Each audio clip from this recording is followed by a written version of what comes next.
This is Richard Thorndyke with BS News for this, the 16th of September, 2011, and away we go. Dateline completely mental. Michele Bachmann is taking heat for spreading the false story that the HPV vaccine that Rick Perry tried to mandate for Texas girls causes mental retardation.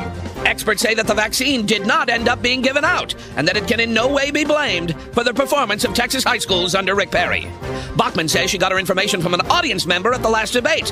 A health expert offered the Congresswoman $10,000 if she can prove her assertion. Bachmann responded she would immediately have the claim verified by the next random anonymous person who talks to her in an auditorium.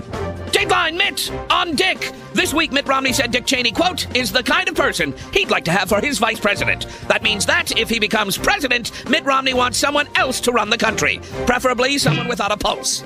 Dateline, 35% loaded. The United States lags behind much of the world in internet connection speed, according to a report issued this week. And if you get your news through the internet, you're not going to know that until next week. Finally, Dateline, oh, you betcha, yeah! A new biography of Sarah Palin says that Palin had an extramarital affair, used cocaine, and had a thing for African-American men. You know what? I still don't like her. Ah! Neither do you! That's all there is no more. We're closing in on beer o'clock. Richard Thorndyke, BS News. Have a great weekend. See what he did there? He took you over here, and then he went over there. See what he did there? Yeah. The company was Merck, and it was a $5,000 contribution that I had received from them. I raised about $30 million. And if you're saying that I can be bought for $5,000, I'm offended.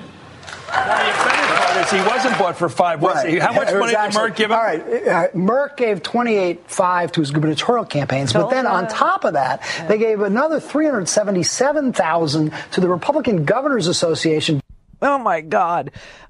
So he can't be bought for $5,000. You know, if pay to play is your thing, this is your guy. Basically, what happened here was that Merck decided in about 2006 they were going to do a national campaign at several state legislatures to get people to do this via. And they went to Austin, came to Austin and said, who's the best guy? Who's the best connected guy? They said, it's Mike Toomey. He's close to the governor. They hired him. That's when it happened. And then they got the shots deal. And they got the executive order. What was really extraordinary about it, though, is that this was something that offended Perry's natural base, social conservative base. They were blindsided by this. He hadn't consulted with them. He hadn't consulted with the state legislature. And what's even more unusual about it is it would have made Texas the very first state in the country to mandate this vaccine, not something you would expect. I had an uncle growing up named Uncle Bill, and when he heard about this kind of corruption, Wayne, up in Philly, and he heard about deal-making between big shots and people want to influence the big shots, he had a standard line, Herb, it's like everything else.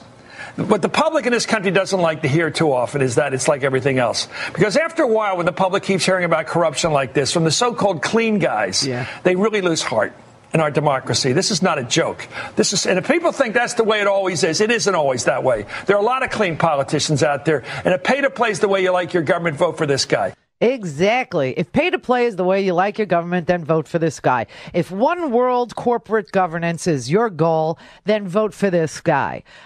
Or any Republican for that matter, because that is the goal. The goal is to tell you government never works. It doesn't do anything good. The Constitution, you know, while they opine poetic about it and they love it, they violate it every chance they get. They literally legislate for non-human things, and they take the money from the human things to give to the non-human things, the corporate masters. Now, corporations are not people, my friends. No matter what Mitt Romney says, no matter what the Supreme Court says, they were wrong.